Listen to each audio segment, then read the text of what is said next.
reading class. What is your full name?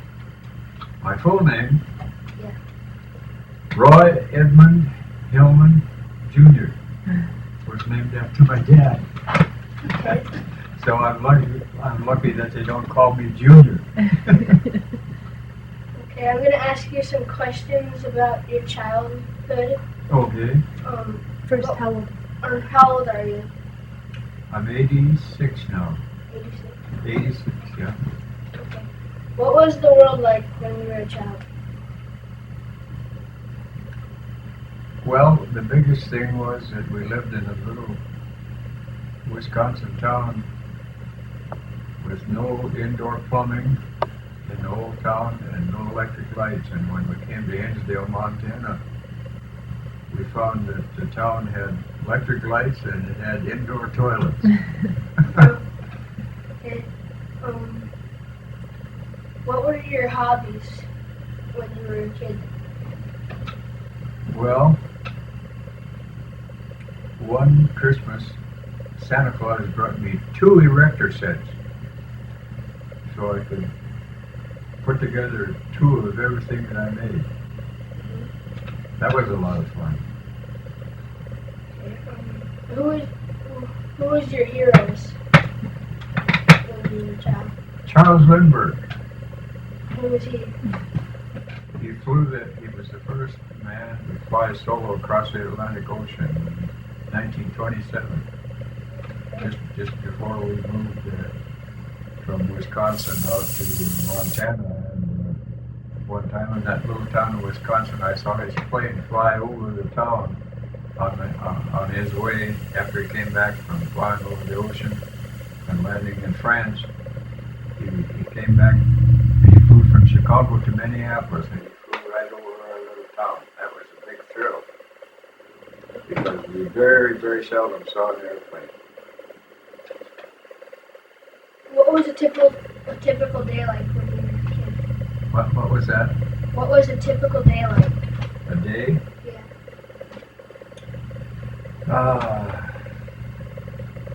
Going fishing down at the dam where they had the creek dam down, catching little bullheads. What was your favorite kind of music? Well, back then, it was band music. I was totally fascinated by the band leader that they had a town band and they had a band leader that would use the baton in one hand and with the other hand he played the trumpet. That was fascinating. What did you do for fun? Oh, mostly fishing. Mostly fishing. Okay. What did you have for pets? Well, I had a little fox terrier.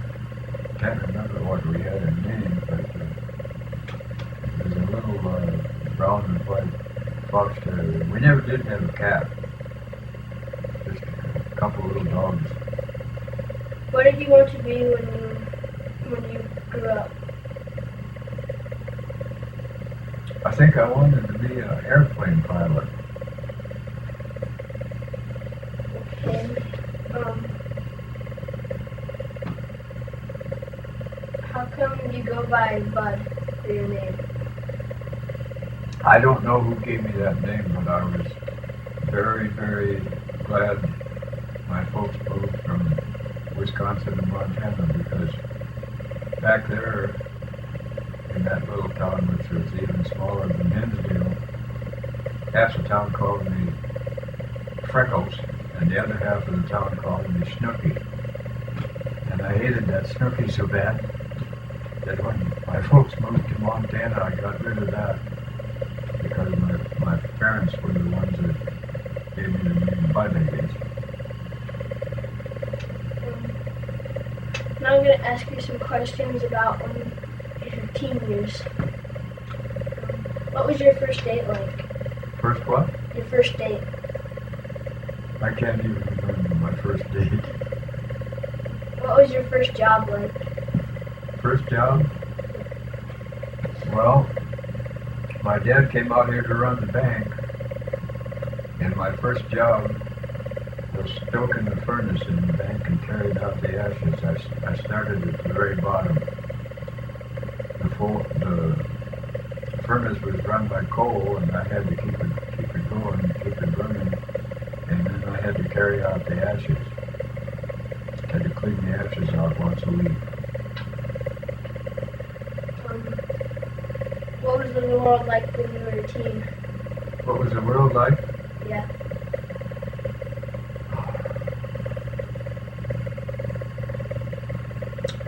Well, in 1918, they had prohibition, They outlawed all alcoholic beverages.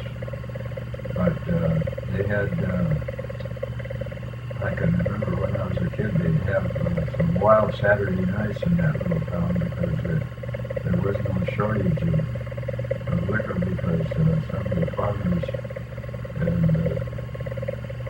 people that were able to do it would make some moonshine, alcoholic beverages is a polite term, but it was really strong stuff. What was the typical day like when you were a teen? Oh, get up in the morning, go to school.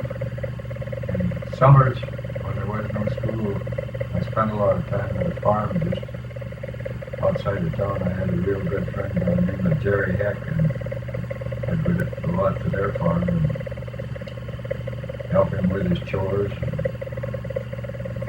Then he had, once a day, he had to do dishes, so I helped him do dishes. He washed and I wiped. That was a typical day. What were your hobbies and interests when you were a teen? Hobbies? Yeah. Oh.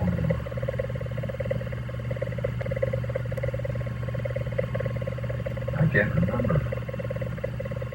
The only thing I can remember is we used to go to the blacksmith shop and search around looking for steel rings, not like that, not like a coaster wagon wheel, but just a steel ring.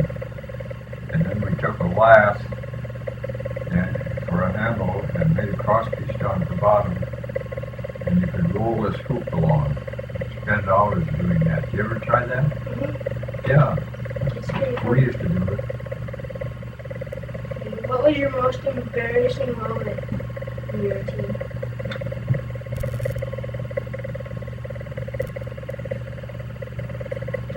I just can't think of anything really embarrassing. Except one day I played hooky and went fishing, and the teacher reported to my dad that I didn't show up at school, so they went looking for me, and they found me sitting down on the creek bank fishing. What were your responsibilities when you were a teen?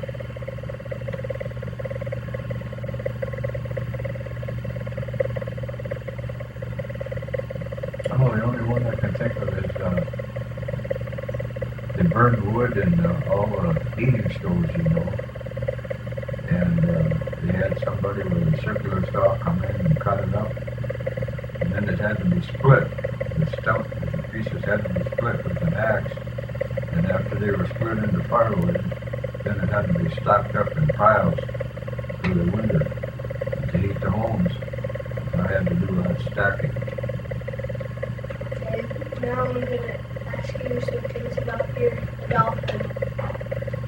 Okay. What was your job when you were an adult? When I was what? When you were an adult. Golf. An adult. Oh.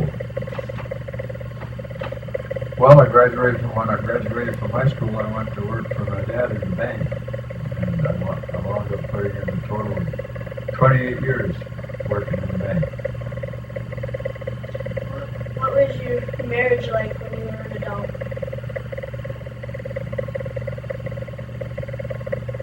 Well, it must have been pretty good because before Carol passed away, we had been married for 60 years. We had our 50th wedding anniversary in 1988 and our 60th in 1998.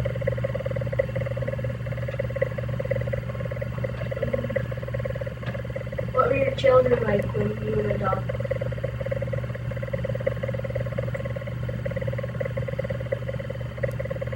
Well, David didn't grow the way we thought he should, He was always the littlest kid in his class.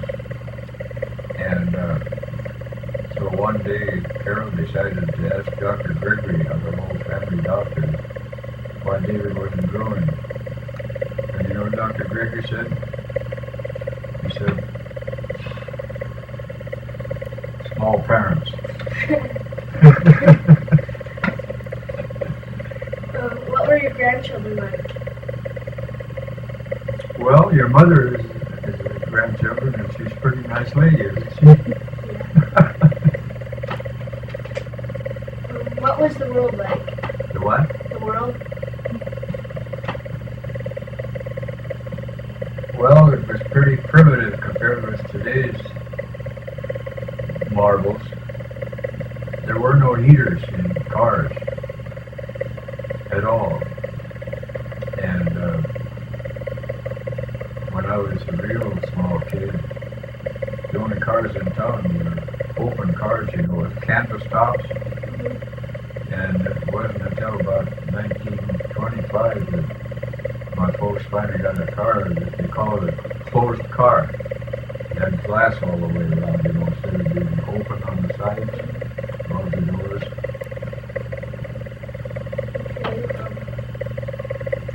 What were your hobbies when you were an adult? Oh, I had so many. One of my hobbies was photography, and because we moved around quite a bit in later years, I built 3 different dark rooms, processed my own films and prints, and then when I was in the 8th grade, I started playing trumpet, and I kept on playing it all my life, and played for dances all my life. Back in the days when the dance orchestra was instruments like trumpets and saxophones, instead of, now it's all vocal and guitars. But it used to be saxophones, piano and drums, trombones and trumpets and clarinets, before it kind of got transformed into something entirely different. And then another hobby was flying. I learned after World War II, about 1948 or 49, I started taking flying lessons, and I got a pilot's license. So that was really a nice hobby, being able to fly an airplane. What was your view of the world when you were an adult?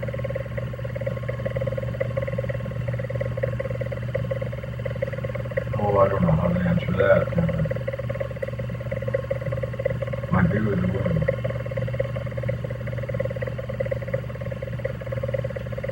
I think it's gone kind of halfway crazy. Seems like there's always a war going on someplace. I don't know whether it'll ever come to the point where the whole thing will be peaceful. Do you? I'm not really. What was the great joy when you were an adult? Great joy.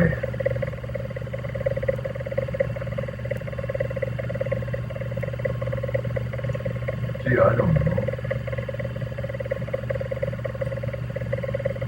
I can't think of anything that would be a great joy. I think a great experience probably would be when we went out to California, and both Carol and I got to work with a lot of other people. Here in Hinsdale, there were only, at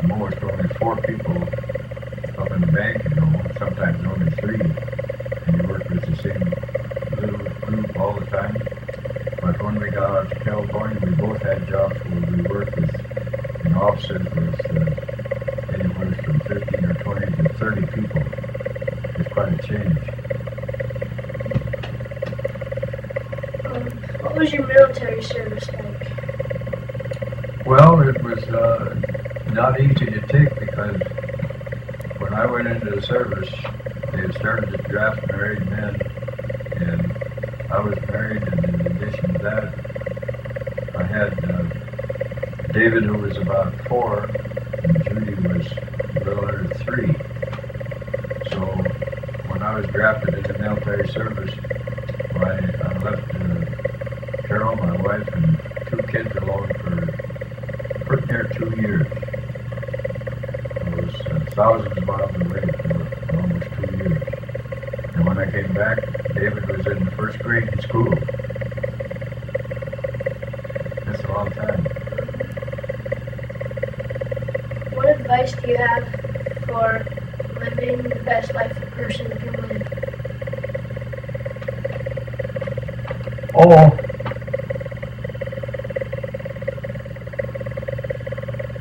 for one thing, don't, say, you know.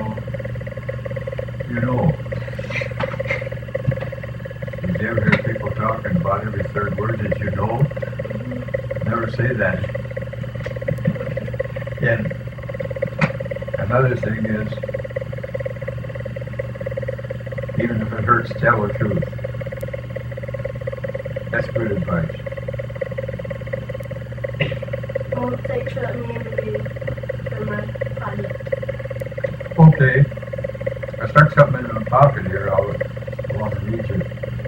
I put one of these with every Christmas card this year because I printed them on my computer because it's just too hard to sit down and write this to everybody, time after time after time. Okay, it goes. See how long on my computer? Christmas 2002. Getting to be a typical old-timer. Events of the past year or even yesterday quickly fade from memory, while memories of childhood remain vivid. When I was in 1st grade in 1922 and learned to read and write, I always begin a letter with, quote, "I am fine and hope you are the same," unquote. Now, 80 years later, it still seems to be an appropriate message. How's that? That's good. Okay, thanks for letting me interview. Okay. See you again. Yep, see you. You're a good reporter. Thanks. Write up a good report on me, though.